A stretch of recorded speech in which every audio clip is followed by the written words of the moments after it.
뇌졸중은 사망 확률도 높고 큰 후유증을 남길 수 있어서 평상시 예방과 초기 대응이 중요한데요. 그래서 오늘 내 몸 보고서에서는 소리 없는 저격수 뇌졸중에 대해 알아보겠습니다. 인천 성모병원 신경과 조현지 교수와 함께합니다. 어서 오세요. 안녕하세요. 네, 반갑습니다. 자, 뇌졸중 우리나라 3대 사망 원인이자 단일 질환으로는 사망 원인 1위다 이렇게 알려져 있는데요. 정확히 어떤 질환인지 소개해 주시죠. 네, 뇌졸중은 뇌경색과 뇌출혈을 합쳐서 부르는 말입니다. 네. 그래서 뇌출혈은 주로 고혈압이나 동맥류가 있어서 약해진 혈관이 파열되고 거기서 새어나온 혈액이 뇌실질 내에 모여서 혈종을 이루어 주의 뇌조직이나 신경을 손상해서 증상을 유발하게 됩니다. 네. 또 뇌경색은 뇌혈관이 막혀서 뇌혈관에 심장 혈관에서 먼 뇌조직에 혈액 공급이 되지 않으면서 뇌조직이 손상되는 것으로서 허혈성 뇌졸중이라고도 합니다. 네. 2016년 미국 심장학회 보고에 따르면 뇌경색이 87%, 뇌뇌출혈이 10%, 지주막하 출혈이 3%를 차지했습니다. 네. 따라서 흔히 뇌졸중이라고 하면은 허혈성 뇌졸중을 가리키는 경우가 많다고 보시면 되겠습니다. 예. 뇌졸중은 사망률이 높을 뿐 아니라 아시다시피 생존해도 본인에게 마비라든지 신경학적 장애 등 치명적인 후유증이 남는 경우가 많습니다. 네, 그러니까 뇌졸중 쉽게 말해서 뇌혈관이 막히면 뇌경색을 뜻하고 그렇죠. 이 혈관이 터질 경우에 그렇죠. 뇌출혈을 말하는 거군요. 네. 자세한 이해를 위해서 사진을 준비하셨다고요? 네. 여기 사진을 보시면은 뇌 CT와 MRI를 보면서 설명을 해드리겠습니다. 네. 좌편마비 증상으로 응급실에 내원한 52세 남자 환자의 사진입니다. 사진을 보시면 하얗게 보이는 부분이 바로 혈종인데요. 그러네요. 예, 저 혈종 때문에 이제 신경세포가 손상이 된 것입니다. 네. 두 번째 사진 같은 경우에는 이제 좌편마비 마찬가지로 근음 장애를 중심으로 내원한 60대 여자 환자의 뇌 MRI 사진인데요. 네. 사진에서 하얗게 보이는 부위가 바로 뇌경색이 온 부위이고요. 예. 이 부위에 뇌세포가 손상이 되고 이제 혈액 공급이 되지 않아 해당 뇌조직이 죽은 상태입니다. 그렇군요. 이렇게 사진으로 보니까 정상인의 뇌와 확연히 다르다는 게 느껴지는데 네. 보통 이 찬바람이 부는 겨울철에 뇌졸중 조심해라 이런 말들 많이 하죠. 그렇죠. 네. 추운 날씨가 뇌졸중의 원인이 될 수도 있다는 그럼요. 건가요? 네. 갑작스럽게 기온이 저하되었을 때 뇌졸중의 발생률이 증가한다는 것은 이전에 여러 연구에서 보고된 바가 있습니다. 네. 2007년도부터 2016년까지 통계청 자료에 의하면 뇌혈관의 월별 사망자 수에서 가장 많은 수를 기록한 달이 12월과 1월, 즉 겨울철에 가장 많이 발생한 것으로 나타나는데요. 네. 겨울철에 뇌졸중의 위험률을 가장 높이는 원인은 낮은 기온입니다. 즉 예. 갑작스럽게 기온이 떨어지게 되면 체온이 떨어지는 것을 막기 위해서 우리 몸에서는 갑작스럽게 혈관이 수축하게 되고 혈압이 상승하게 되는데 이때 이제 원래 혈관이 비정상적으로 좁아지거나 두꺼워져 있거나 예. 이게 혈관벽이 약해져 있으면 이런 갑작스러운 혈류 증가를 버티지 못하고 혈관이 막히거나 터지게 됩니다. 그렇군요. 그러니까 겨울철 그런 갑작스러운 기온 변화도 큰 문제지만 네. 보통 뭐 고혈압이나 당뇨 같은 그런 만성 맞습니다. 질환이 네. 또 가장 큰 원인으로 작용하고 네, 있다고요. 네. 그런 고혈압이나 당뇨병, 고지혈증, 흡연 등에 의한 동맥경화증이 뇌졸중의 가장 큰 원인인데요. 여기서 가장 치명적인 것은 역시 고혈압입니다. 예. 고혈압을 관리하는 것만으로도 뇌졸중 질환의 한 60% 정도는 우리가 관리를 할 수가 있는데요. 네. 당뇨병 환자 역시 일반인의 한 2배에서 6배 정도는 이제 뇌졸중의 위험이 큽니다. 고지혈증 같은 경우는 혈관벽에 이제 콜레스테롤이 쌓이는 것이죠. 예. 거기에 염증 반응이 더해지게 되면은 동맥경화만이 생성되게 되어서 뇌졸중의 위험이 커지게 됩니다. 아, 그렇군요. 또 우리가 이제 예상하지 못했던 그런 심장 질환, 예. 심장 질환도 또 뇌졸중의 원인인데요. 뇌졸중 환자의 많게는 약 3분의 1 정도는 심장 질환, 심방세동이 원인입니다. 특히 치명적 후유증이 남는 뇌졸중 환자의 경우에 상당수는 심장이 원인일 수가 있습니다. 예. 심방세동은 원래 심장이 뭐 심근경색이나 네. 심장 판막 질환이 있는 이렇게 안 좋은 분한테 잘 동반되지만 심장에 구조적 질환이 없어도 그냥 나이만 많으신 분들 같은 경우에도 발병률이 증가합니다. 질환이 없는 경우에도요. 그렇죠. 심방세동의 경우에는 그러면 두근거림이나 이런 게 있어야지만 심장 질환이지 하고 생각하는데 실은 예.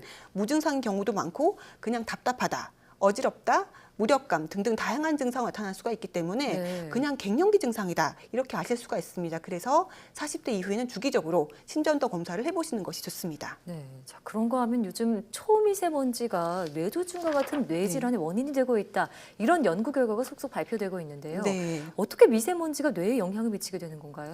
그렇죠. 20세기에 들어서 여러 역학 연구에서 사실은 미세먼지가 호흡기로 이제 흡입이 되니까 예. 호흡기 질환을 높인다, 또 심혈관 질환을 높인다 이런 연구 결과들은 많이 보고가 되었는데 있었는데 네.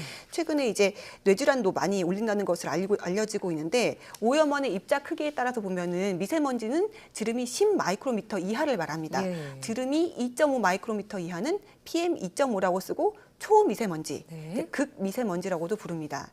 이런 미세먼지에는 뭐 탄소, 금속먼지, 유기화합물, 질소 등 다양한 물질이 섞여 있고 입자가 크게 되면은 중력에 따라서 다 가라앉지만 입자가 작게 되면은 대기 중에 이제 부유 시간이 길게 되는 거죠. 그러면 예. 오랫동안 부유하게 되면서 폐로 더 넓은 영역으로 깊숙이 아. 이제 침투가 되게 되는 것이죠. 네. 그러면서 이게 미세먼지를 흡입하게 되면은 이제 혈액 내에 녹아드는 그런 미세먼지가 혈관 내피세포 기능을 떨어뜨리고 혈관을 수축시키는 것이죠. 그러면서 네. 동맥경화증이 유발되게 됩니다. 또 혈액 내에 점성이 올라가게 되는 것이죠. 그러면서 혈액 응고나 혈전 형성도 촉진되게 됩니다. 예.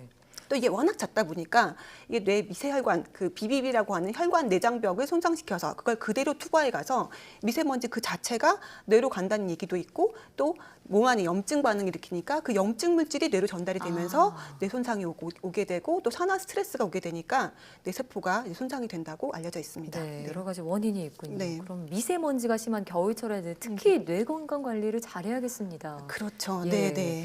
자, 또 뇌졸중의 골든타임 3시간이라고 들었습니다. 정말 네. 짧은 시간인데 네, 네. 이 골든타임이 지나면 후유증에 시달릴 위험이 커진다고요. 그럼요. 네. 네, 그럴 경우 전조증상은 빨리 알아채는 게 중요할 것 같은데 네. 뇌졸중의 전조증상 어떤 것들이 그러니까 있을까요? 뇌졸중의 초기 증상, 이렇게 우리가 손 따고 뭐 이렇게 예. 하다 늦게 내원하게 되면서 이 시간을 놓치는 경우가 많은데요. 바늘로 손 따는 경우요. 그렇죠. 예. 손 따면서 주물러 주다가 네. 한두 시간 지나가 버리는 거죠. 예. 이제 그렇게 하지 않고 어떤 증상이 뇌졸중 증상이다라고 미리 알고 있으면 우리가 예. 빨리 병원에 올 수가 있는데 뇌졸중 증상은 한마디로 요약을 해서 얘기를 하자면 국소 신경학적 증상이 갑작스럽게 나타나는 것입니다. 갑작스럽게요. 그 갑작스럽게의 정의가 이제 어제까지 잘 때까지는 괜찮았는데 아침에 자고 일어나니까 갑자기 말을 못 한다든지 예. 아니면 저희 지금 입원해 있는 환자분 같은 경우에는 밥을 잘 차릴 때까지는 괜찮았는데 예. 드시고 설거지를 하는데 갑자기 손이 그것도 왼손 오른손만 안 움직이는 증상 이런 증상으로 국소적으로요. 예, 그렇죠. 예. 국소적인 이런 증상으로 나타난다는 것입니다. 이렇게 증상 발생 시점을 비교적 정확하게 알 수가 있는데 왜냐하면 혈관이 막힌 그 순간에 신경학적 장애 증상이 나타나기 때문입니다. 네. 따라서 몇 달 전부터 서서히 기운이 없다. 혹은 뭐 한 달 전부터 손이 조금씩 떨린다. 이렇게 서서히 진행하는 증상은 네. 뇌졸중 가능성이 떨어진다고 얘기를 할 수가 있겠습니다. 네. 또한 우리가 아까 말씀드렸듯이 국소적이라는 용어를 사용하는데 그러니까 힘이 전체적으로 내가 기운이 없어 예. 이런 증상이 아니라 오른팔 오른다리 아. 왼팔 왼다리 이렇게 한쪽으로. 편마비라고 얘기를 하듯이 네. 이렇게 한쪽으로 마비가 오고 감각장애가 온다 하더라도 이게 치과에서 마취한 것처럼 멍멍하고 이게 둔하다 예. 혹은 한쪽으로 저리다 이런 게 증상이 편측으로 오게 됩니다. 네. 예, 그러니까 어느 날 갑자기 신체 한쪽이 네. 마비 증상을 예. 느끼게 된다면 일단 뇌졸중을 좀 의심해 보는 게 좋겠네요. 네. 자, 또 신체뿐만이 아니라요. 뭐 시야 장애, 언어 장애도 뇌졸중의 후유증으로 나타난다고 하는데 네. 자, 이런 경우 어떤 전조 증상이 나타나나요? 그러니까 시야장애 같은 경우 눈이 안 보이다고 안과 먼저 가시다가 3시간을 놓치게 되는 경우가 있는데 예. 눈의 한쪽이 안 보인다는 것입니다. 즉 이렇게 같은 눈에 그러니까 예를 들어서 뇌 왼쪽이 손상을 입었을 때는 양쪽 눈의 오른쪽 반이 보이지가 않고 예. 반대로 뇌 오른쪽이 손상을 입었을 때는 양쪽 눈의 왼쪽 반이 왼쪽도 왼쪽 오른쪽도 왼쪽 이렇게 같은 쪽 반쪽이 안 보이는 것이고 언어장애 경우에 같은 경우에는 뭐 전체적으로 의식 떨어져서 말을 못하는 것이 아니라 예. 의식도 청명하고 제스처 같은 건 잘 알아채는데 잘 알아요. 예. 말만 갑자기 알아듣질 못하거나 혹은 말문이 갑자기 막힌 듯이 네. 이런 경우에는 말을 못하니까 갑자기 치매이신 줄 알고 오. 뇌졸중 클리닉에 오시는 것이 아니라 치매 클리닉을 가신다든지 이런 네. 식으로 하시는 경우가 있는데 어제까지 갑자기 말씀을 잘 하시다가 오늘 갑자기 이렇게 말을 못하게 되는 경우엔 치매에선 드물고 치매는 네. 이제 서서히 진행하는 서서히요. 질환이기 때문에 예. 조금 차이가 있습니다. 아, 그런 전조 증상을 잘 알고 뇌졸중에 네. 빨리 대처를 해야겠네요. 자, 그럼 평상시에 뇌졸중을 예방하기 위해서 어떤 방법들을 알려줄 수 있을까요? 네, 아까 말씀드렸듯이 고지혈증이나 고혈압, 당뇨, 흡연 이런 것들이 주요 원인이기 때문에 예. 요 네 가지를 잘 조절하는 것이 중요하다고 할 수가 있겠고 이것만 잘 조절해도 뇌졸중의 위험도가 현저히 낮아집니다. 생활 습관으로는 꾸준한 운동 그리고 달고 짜고 기름진 네. 운동, 기름진 음식 역시 피해야 되겠죠. 그래서 이제 갈비, 삼겹살, 닭껍질 이렇게 기름기가 많은 부위를 피한다거나 혹은 과자, 빵, 아이스크림 우리 너무 맛있는데 예. 그런 간식을 피하고 또 될 수 있으면 폭식이나 야식 같은 것도 예. 하지 않는 것이 좋겠습니다. 네. 운동은 근력과 유산소 운동을 모두 포함해서 최소 일주일에 3-4회 이상 30분에서 1시간 정도 하는 것이 적당하다고 할 수가 있습니다. 네, 참 요새 추운 날씨 탓에 뇌졸중 위험이 높아지고 있다는데 네. 말씀해주신 평소 관리 습관도 중요하지만 네. 골든 타임 지키는 거 무엇보다 중요하겠다는 생각이 듭니다. 그렇죠. 네. 자, 지금까지 인천 성모병원 신경과 조현지 교수와 함께했습니다. 오늘 말씀 고맙습니다. 네.